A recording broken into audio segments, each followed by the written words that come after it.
여러분 안녕하십니까. 신문을 푸는 방송 아침의 매일경제입니다. 저는 이상훈이고요. 오늘도 100분간 여러분과 함께 하겠습니다. 그럼 4월 2일 신문 일면 기사부터 출발합니다. 매일경제 일면 기사, 재난지원금과 관련된 후속 기사가 실려 있습니다. 재난지원금 8억대 집 있으면 못 받을 듯하다. 여기서 말하는 8억대, 시가가 이 정도 되면요. 공시가는 5억, 6억 정도 되거든요. 그럼 이 정도 집 갖고 계신 분은 이 지원금 제외될 수 있다는 겁니다. 지금 기준이 명확하게 정해져 있지 않고요. 논의만 되고 있는데 그거에 대한 어느 정도 전망을 좀 싣고 있습니다. 정부 지원금 대상 선정 방식으로 상위 30% 자산가 컷오프 부상. 상위 30% 자산가 기준도 모호하긴 하지만 대략 이 정도의 부동산이 있으면 빠질 수도 있다. 이런 얘기입니다. 다음은 동아일보 보겠습니다. 자, 총선 얘기가 있군요. 오늘 0시부터 공식 선거 운동 기간이 시작됐습니다. 지금 후보들 새벽부터 열심히 뛰고 있을 겁니다. 내용 보면요. 130석 대 130석 똑같습니다. 민주당이 목표로 하는 지역구 의석, 통합당이 목표로 하는 지역구 의석 130, 130 합하면 253석인데요. 넘죠? 목표는 크게 잡았습니다. 내용 보겠습니다. 총선 D-13 공식 선거운동 돌입했습니다. 민주당 코로나 사태 국난 극복하자. 그리고 정부 성과 내고 있습니다. 이렇게 호소하고 있고요. 통합당은요. 경제난 부른 정권 심판합시다. 이렇게 또 호소하고 있습니다. 코로나 민심 비례 정당이 최대 변수가 될 것이다. 분석하고 있습니다. 이번엔 중앙일보입니다. 자가격리자 집 나오면 기소됩니다. 그렇습니다. 지금요 의무입니다. 의무 자가격리입니다. 그런데 그럼 투표는 어쩌나? 나오면 안 되는데 투표를 해야 되는 분들이 있습니다. 자, 지금 자가격리 위반 30대 기소됐습니다. 그리고 5일부터는 징역이 또 가능해요. 지금 치료받거나 자가격리 2만 명에 육박하는데 그리고요 여기에 더해서요. 매일 수천 명이 입국합니다. 선거 때까지 격리될 예정인데 그럼 이분들 투표는 어떻게 되는 겁니까? 지금으로선 별다른 대책이 없습니다. 그러자 이게 투표권을 행사 못하는 거 문제 있는 거 아니냐 이런 지적이 있고요. 중대본 유증상자 투표 말라 이런 공고가 있습니다. 공공안전이냐 참정권이냐 이런 딜레마, 대립이 좀 나타나고 있습니다. 마지막으로 한국일보 보겠습니다. 기사가 아래쪽에 있군요. 한미 방위비 분담금 협상 타결 초읽기다. 오래 걸렸습니다. 원래대로라면 지난해 말에 끝났어야 했는데 해가 넘겨서 지금 4월인데 아직도 안 끝났어요. 그러나 뭔가 가닥이 보인다는 겁니다. 분담금 연 1조 1,000억 원 이상 될 듯하다. 그럼 지금보다 한 10% 이상 이렇게 훌쩍 늘어가게 되네요. 미국은 처음에 5배 인상을 요구했습니다. 그러자 우리가 깜짝 놀랐죠. 무슨 소리를 하는 거냐, 갑자기 5배 얘기를. 그러나 대폭 요구액을 낮췄고요. 우리나라가 고수한 10% 인상 근접 수준이 될 것이다. 그리고요, 지금 주한미군 한국인 근로자들 무급휴직 상태죠. 그래서 일각에서는 미국이 너무 이런 분들을 이용하고 있는 거 아니냐, 뭐 이런 지적도 나오고 있는데 이건 역시 해소될 듯하다 이런 얘기입니다. 자, 지금까지 일면기사 짚어봤고요. 오늘도 네 분 패널 나오셨습니다. 한 분씩 소개해드리겠습니다. 먼저 윤영걸 전 매경닷컴 대표 나오셨고요. 그 옆에는요. 박창환 장한대 교수 자리하셨습니다. 그리고 현근택 변호사 나오셨고요. 이재진 세한대 초빙 교수도 자리하셨습니다. 안녕하세요. 안녕하세요. 안녕하세요.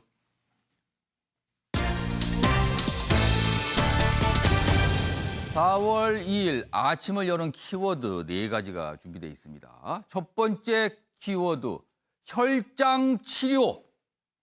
코로나19 좀 심각한 증상을 보이시는 분들한테 이런 치료가 지금 진행되고 있는데 이게 잘 되면 뭔가 돌파구가 되지 않을까 이런 기대도 낳고 있습니다. 그리고요, 복붙 공양, 복붙. 이게 복사하다가 갖다 붙였다는 뜻입니다. 복붙, 약자거든요.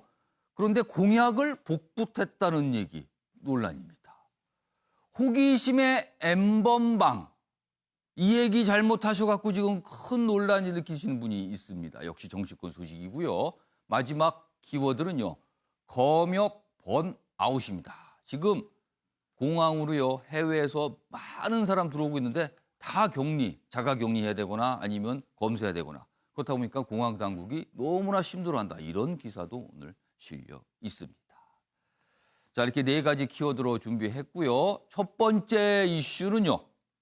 코로나19 치료, 백신 뭐 이런 기사가 오늘 좀 많이 나와 있는데요. 다뤄보겠습니다. 자, 완치자 혈장 여기 보시면 이 앞에 기사 보여주세요. 기사가 바로 넘어갔습니다. 완치자 혈장으로 코로나 치료 시작하고 있습니다. 완치자의 혈장이다. 여기 보시죠. 지금 신촌 세브란스 환자 3명에게 시도하고 있는데요. 내용이 이렇습니다. 지금 병원 관계자의 설명입니다. 최근 코로나 중증 환자 3명을 대상으로 혈장 치료를 시작해 빠르면 1, 2주 내로 구체적인 치료 방법과 결과를 논문으로 발표할 예정이다.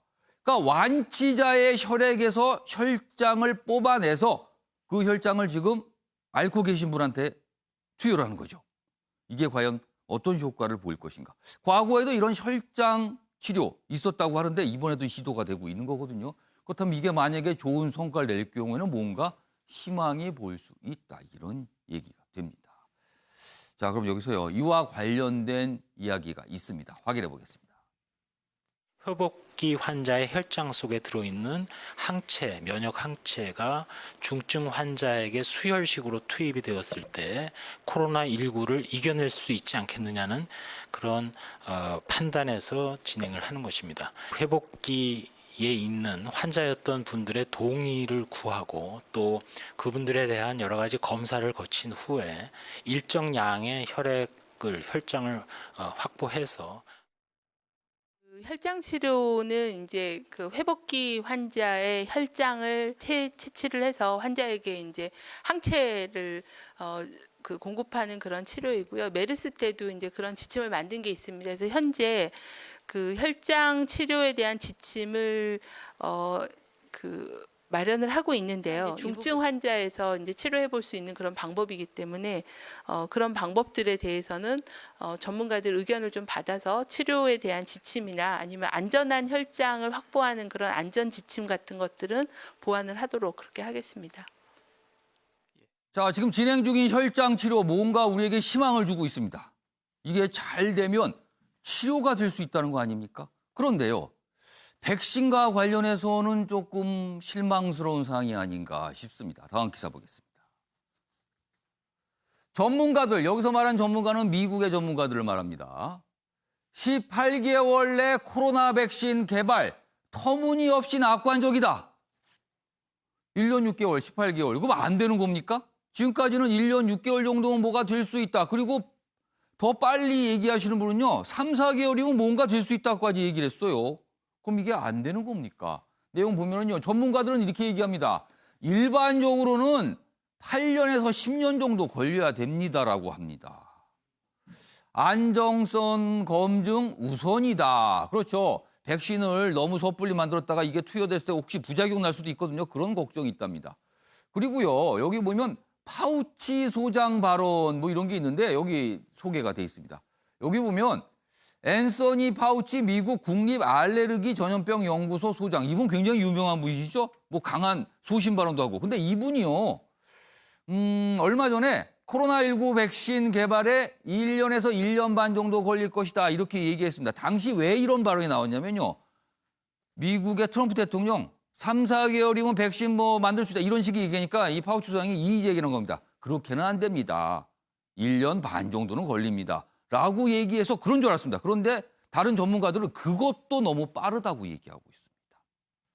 여기도 보겠습니다. 왜 그런가 하면 전문가들의 걱정은 이겁니다. 이 아랫부분입니다. 백신 검증에 실패해 오히려 치명적인 결과를 초래한 사례들이 과거에 있었다는 겁니다. 그래서 이렇게 빨리 만들면 이게 문제가 있을 수 있다. 충분한 시간이 필요하다는 겁니다. 이거는 좀 우리에게는 그렇게 희망적이지 않은, 더 기다려야 된다는 거잖아요. 그럼요. 자, 그럼요. 지금 몇 가지 내용, 혈장 치료 그리고 백신과 관련 얘기를 좀 해봤는데, 그럼 이 주제와 관련해서 전문가 연결해서 좀 더 자세한 이야기를 좀 해보도록 하겠습니다. 김우주 고려대 구료병원 감염내과 교수 연결돼 있습니다. 김 교수님 나와 계시죠? 네, 안녕하세요. 예, 오늘 아침 인터뷰 응해주셔서 먼저 감사의 말씀 드리고요. 지금 두 가지 얘기를 했는데 먼저 혈장 치료 얘기 좀 해보겠습니다. 이게 굉장히 좀 전문적인 분야라서 좀 어려운데 일단 혈장 치료라는 게 무엇이고요? 효과는 과연 어떤 것인지 설명 좀 해주세요. 일단 혈장은 우리 혈액 중에 적혈구, 백혈구, 우리 혈액을 보면 뻘겋지 않습니까? 예, 이 이제 적혈구입니다. 이런 혈구를 제외하고 있는 게 액체가 혈장인데, 예, 이 혈장에는 보통 우리가 코로나19 감염자 예를 들어보면, 앓고 나서 회복하는 2, 3주가 되면 이 혈장 중에 바이러스를 중화시키는 항체가 생깁니다. 이 바이러스를 무력화시키는 항체가 예, 코로나19 환자 회복기에 있다라는 가정하에 예, 이 혈장만을 뽑아서 예, 중증 코로나 환자한테 투여해서 치료하는 것이 이제 혈장 치료제인데, 예. 이거는 뭐 한 100년 된 오래된 역사가 있습니다. 과거에도 스페인 독감 1918년에도 예, 치료제가 없었기 때문에 예, 그때 이제 스페인 독감 앓고 회복한 사람의 혈장을 예, 환자한테 투여한 적이 있을 정도로 이 혈장 치료제는 매번 예. 뭐 에볼라 때도 시도를 했었고요. 메르스 때도 시도한 적이 있습니다. 그렇다면은 과거에 전례가 있었다는 건데 이번 코로나19 치료의 길이 만약에 이 혈장 치료가 성공한다면 치료의 길이 열린다고 봐도 되는 겁니까? 예, 그래도 뭐 가능성이 있다라고 생각하는 치료제 중에 하나가 이 혈장 치료제인데요. 예. 최근에 이제 중국에서 한 10명, 예. 5명, 한 15명의 중증 코로나 환자에 대해서 회복기 혈장 투여로 폐렴이 호전되고 예. 이 산소 공급도 호전되고 예. 여러 가지 바이러스가 혈액 내에서 없어지는 등 치료 효과가 있는 논문들이 보고된 바가 있어요. 물론 예. 대규모로 예. 이 혈장 치료제를 대조약, 뭐 맹물과 같은 대조약하고 비교해서 예. 객관적으로 치료 효과가 입증됐다라는 연구 결과는 아직 없지만 예. 워낙 뭐 지금 치료제가 없기 때문에 중증 환자에서는 뭐 지푸라기라도 짚는 심정이랄까요? 예. 이 혈장 치료제 시도를 예. 하고 있고 국내에서도 예. 지금 일부 시도를 하고 있습니다. 그렇다면은 코로나19에 감염되신 분들이 보편적으로 혈장 치료를 받을 때가 옵니까? 아니면 이건 아직은 이른 겁니까? 지금 서둘러서 노력을 하고 있습니다. 국내에서도. 예. 그 문제는 이 회복기 코로나19 환자분들이 예. 우리가 헌혈하듯이 예. 혈액을 기증을 많이 해 주셔야 그중에서 혈장 치료제를 뽑아서 제품으로 치료제로 사용할 수 있다라는 그 한계가 있습니다. 완치되신 분들의 혈장이 이제 많이 필요한 거군요, 이게. 그렇다면. 맞습니다. 예. 뭐 일반적인 약품들은 화학 조식을 이용해서 합성을 하면 대량 생산이 쉬운데 이 혈장 치료제는 기증을 받아야 된다는 문제가 있죠. 그러니까 이거는 누군가가 주지 않으면 만들어낼 수가 없는 거기 때문에 이게 기증이 필요하다는 말씀이시네요. 네. 향후에 아마 이게 검증이 된다면 그런 부분도 또 논의가 돼야 될 것 같고요. 그리고 앞서서 기사에도 소개해 드렸는데요. 백신 개발에 뭐 한 1년에서 1년 6개월 정도면 될 수 있다. 이렇게들 많이 알려드는데 미국 쪽 전문가들이 그거 너무 빠르다. 8년에서 10년 정도는 충분한 연구와 검증이 있어야 된다. 이런 얘기가 나오는데 이건 어떻게 된 얘기입니까? 예, 백신은요, 건강한 사람이 맞는 주사기 때문에 이 안전성이 무엇보다 중요합니다. 물론 효과도 있어야 되겠죠. 예. 따라서 10년 이상 걸린다는 게 이제 보편적인 우리 연구자들의 이제 공통된 의견이고요.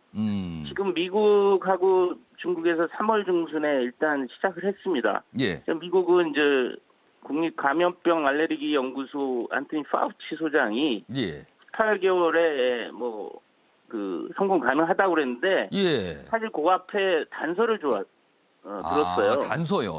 파우치 소장이 모든 것이 순조로이 진행됐을 때 18개월에 나 가능하다. 그렇기 때문에 이것도 엄밀히 들어보면 18개월 후에 예. 확실하게 여기는 RNA 백신을 가지고 시작했는데 예. 이 백신이 꼭 성공하리라는 보장이 있는 것은 아닙니다. 그러니까 여러 가지 조건이 아주 좋았을 때나 가능하다는 얘기였군요. 결국에는요. 그럼. 네, 좀 실망스럽긴 하지만 예. 이 백신을 잘못 사용했을 때는 과거에도 부작용이 많아서 큰 문제가 된 역풍이 불기 때문에 예. 이건 뭐 전문가들은 다 매우 신중한 입장이라고 보시면 되겠습니다. 김 교수님께서는 이런 전례를 좀 많이 과거에 보셨을 텐데 지금 코로나19 백신 어느 정도 기간이 지나면 눈앞에 볼 수 있다. 이걸 어느 정도 기간이라고 보세요? 우리가 백신 개발이 얼마나 가능하냐를 좀 유추할 때는 과거 2003년 코로나 예. 유행, 또 2015년 우리 메르스 코로나 유행했지 않습니까? 예. 벌써 17년 지났는데 이 백신이 없습니다. 그래서 백신 개발이 좀 쉽지 않다라는 것을 알 수가 있고 예. 그 코로나 백신 플랫폼이 이왕에 뭐 개발한 경력이 있으면 그걸 이용해서 우리가 항원만 바꿔치기 하면 빨리 개발할 수가 있는데 그 상황도 아니어서 조금 신중해야 된다는 입장입니다. 그럼 한마디로 말해서 아까 단서가 붙은 순조로운 상황 그다지 쉽지 않다는 얘기가 될 것 같네요. 그럼요. 네. 알겠습니다. 그럼 여기서 잠깐 기사 좀 보고 인터뷰 이어가도록 하겠습니다. 다음 기사입니다. 일본 얘기를 좀 해보겠는데요. 아베 일본 총리 전후에 경험한 적 없는 국난이다. 이제 와서 이런 얘기 좀 하고 있군요. 굉장히 늦었습니다. 지금 다른 나라 지도자들은 국난 얘기 한참 전에 했거든요. 근데 일본은 좀 이제 그렇습니다. 단칸 지수, 일본의 대형 제조업 경기 체감 지수인데 이게 높아야지 좋은 건데 7년 내 첫 마이너스를 기록했다. 굉장히 안 좋다는 거죠. 여기 보면 이렇습니다. 일본 확진자 2,300명 육박하면서 하루 환자 증가폭이 우리나라를 초월했습니다. 일본이요? 일본 코로나 사태 가만히 보니까 뉴욕과 닮은 꼴이랍니다. 지금 뉴욕은 말도 못하게 급증하고 있잖아요. 여기 그래프 좀 보겠습니다. 여기 보시죠. 3월 23일부터 31일까지 지금 대략 일주일 정도의 기간을 잡아놨는데 여기 보시면 뭐 봉쇄 얘기 나오고 쭉 있습니다. 그러다가 쭉 보십시오. 급격히 늘어나다가 주춤하다가 다시 늘어났는데 여기입니다. 3월 31일 기준으로 우리나라는 한 100명 정도, 그런데 일본은 200명 훌쩍 넘어갔습니다. 우리를 넘어섰습니다, 지금. 하루의 확진자 숫자가요. 그래서 지금 이게 좀 심상치 않은 상황으로 가고 있다, 이렇게 돼 있습니다. 여기 보면 아베 총리 마스크 잘 안 쓰는데 공식적인 자리에 마스크 쓰고 나온 모습도 있어서 굉장히 주목을 좀 끌었습니다. 다음 기사 하나 더 보도록 하겠습니다. 자, 이런 상황에서 아비간이란 약 얘기가 나옵니다. 어떤 치료약입니다. 아베 제안으로 미국 NSC 그리고 NSC가 FDA에 아비간 승인을 압력을 놨다. FDA는요, 이 약을, 이런 치료약, 이런 걸 관할하는 곳이고요. 미국 NSC는 그 안보 담당이잖아요. 좀 뭐가 연결이 안 되는 것 같은데 이렇게 돼 있습니다. 그러니까 아베 총리가 이 아비간이라는 약을 일본에서 개발했답니다. 신종플루 관련 약이라고 하는데 이거를 빨리 승인해달라. 아비간 약 쓸 수 있게. 뭐 이렇게 뭔가를 로비를 한 거죠. 그러니까 한마디로. 내용 보겠습니다. 미국 언론에 보던데요. 트럼프 대통령과 통화해서 뭐 이런 얘기를 했답니다. 그리고 미국은 긍정적인 반응을 보였는데 전문가 관료들은요. 이거 아직 뭔가 부족하다. 이거 부작용 우려된다. 이러면서 좀 신중한 입장인데 뭔가 정치적으로 움직이고 있다라는 겁니다. 내용 좀 보겠습니다. 여기 보시죠. 그러면은 아베 총리가 왜 이렇게 로비를 할까? 아베 총리는 코로나19 대응이 국내외 논란을 일으키면서 굉장히 어려움에 처했죠. 그러자 아비간, 이 치료약을 앞세워 일본의 이미지 개선을 도모하려고 하고 있다. 이렇게 언론들은 분석하고 있습니다. 아비간. 이 얘기가 나왔어요. 자, 김 교수님. 네. 지금 기사에서 소개해 드렸는데 이 아비간이란 약, 이거 뭡니까 이게? 예, 아비간은 화학명으로는 이제 파비피라비어라고 원래 인플루엔자 바이러스 치료제입니다. 인플루엔자 바이러스가 증식할 때 복제 효소를 차단해서 효과를 나타내는 약인데 뭐 일찍이 임상을 뭐 한 10여 년 전에 했었죠. 그래서 인플루엔자 치료에는 효과가 있는데 네. 문제는 태아 독성이나 기형 형성의 위험이 있다고 그래서 일본 식약처에서도 원래 허가를 좀 주저했었습니다. 그렇지만 이 조류독감 H5N1처럼 치명률이 한 50% 내지 60%가 되는 높은 예. 조류독감 팬데믹이 왔을 때는 예. 사실 뭐 부작용이고 뭐고 필요하다. 예. 그런 제안이 이제 일본 학회에서 있어서 예. 2014년에 조건부로 조류독감 팬데믹에 사용할 수 있다라는 조건부로 이 아비간이 허가된 바가 있습니다. 아주 제한적으로 쓰라는 얘기였군요, 그러면은. 예, 부작용 때문에 이제 예. 제한이 돼 있었던 거죠. 예. 그러면은 이 약을 지금 코로나19에 사용할 수 있게 해달라는 거잖아요. 지금 미국에 로비를 해서. 이거는 어떻게 보세요, 그럼? 예, 참 이런 과학인데 예. 바이러스나 항바이러스의 선택은 과학적 근거를 가지고 냉정하게 해야 되는데 예. 뭐 정치적인 이유로 이것이 어떤 압력으로 작용한다는 건 참 위험한 발상인 것 같습니다. 아비가는 뭐 우리나라에서도 예. 지금 코로나19 치료제로 예. 검토를 심각하게 했었습니다. 예. 그런데 이제 이게 코로나19에 사용하려면 첫째는 예. 시험관에서 바이러스 억제 효과가 어느 정도 있어야 되고 예. 동물 실험에서 안전성이나 효과가 예. 있어야 되는데 예. 이 현재까지 저희들이 검토한 바로는 동물에서 코로나19 바이러스 억제 효과도 예. 다소 떨어지고 앞서 말씀드린 것처럼 안전성 측면에서 예. 태아 기형 형성이나 예. 배아 독성 이런 예. 우려가 있기 때문에 예. 일단 국내에서는 도입해서 시도를 하지 않는 것으로 일단 잠정 결론을 내린 상황입니다. 아베 총리가 어떤 정치적인 이유를 이런 약으로 뭔가 돌파하는 듯한 움직임이 그렇게 나오고 있고 지금 언론들이 그렇게 분석을 하고 있어요. 항상 많은 분들이 얘기하지만 과학의 정치가 개입이 되면 완전히 산으로 가는 경우가 많거든요. 혹시 이런 경우가 아닌가 걱정이 되는 대목들이 나오고 있습니다. 자, 오늘 말씀은 여기까지 듣겠습니다. 지금까지 김우주 고려대 구로병원 감염내과 교수였습니다. 감사합니다. 네, 감사합니다. 자, 코로나19 관련해서 일본 소식 가는데 뭐 또 이런 것도 있네요. 이게 뭐 정치가 됩니다. 약이에요, 지금. 이것도 또 혹시 또 트럼프 대통령이 뭔가 또 해주는 거 아닐까? 뭐 이런 생각도 좀 듭니다. 알겠습니다.